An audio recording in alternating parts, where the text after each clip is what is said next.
Another in our series of end-to-end as we talk Texas State baseball with head coach Steve Trout. Now, right now, it's 30 degrees outside. We want no part of that. So we normally would be out of Bobcat Ballpark to have this conversation. We're going to stay warm, though, and do things here for the offices for the baseball program. So, Coach, let's take a walk. Let's talk some Texas State baseball. Let's do it.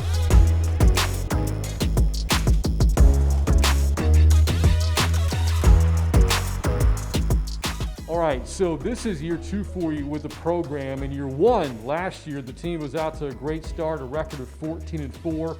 But after the first 18 games, the season came to a halt because of the pandemic. 1, does it feel as if something was taken away from you? And 2, does this feel like year 2 for you?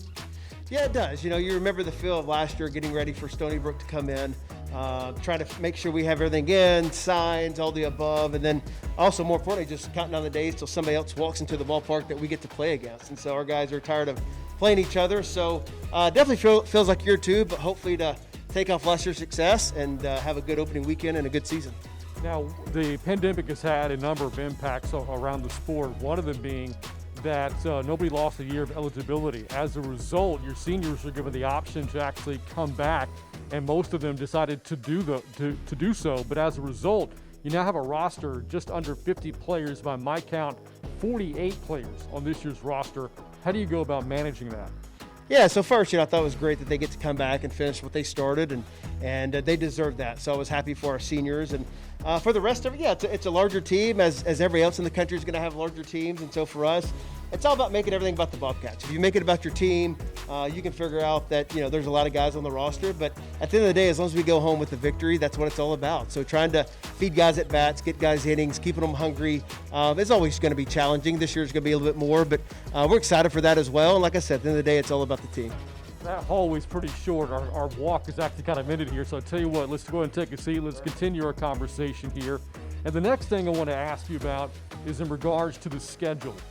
14 games against the Power 5 this season, 5 of which are home. You're hosting Texas twice, and Oklahoma and TCU and Texas A&M in San Marcos. What was the method behind putting together this schedule?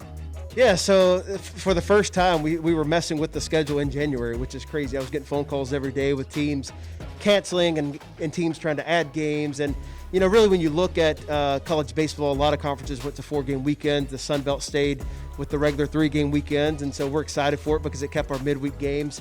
And, really the 2 conferences around us that stayed the same were the Big 12 Conference and the SEC Conference. And so for us to bring those teams into Bobcat Ballpark, and some, I don't think they've ever been there, it's great for our guys to get to play against the best. And my theory was a couple things. 1, we wanted to play 56 games, get as many games we can scheduled.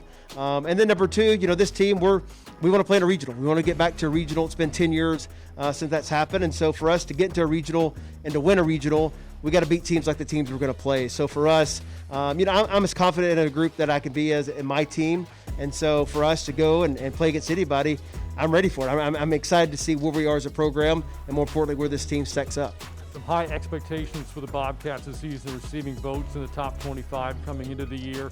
The last time you played out a regular season, you were the Sun Belt Conference champion, and you were in the conversation for that large bid that ultimately didn't come to pass.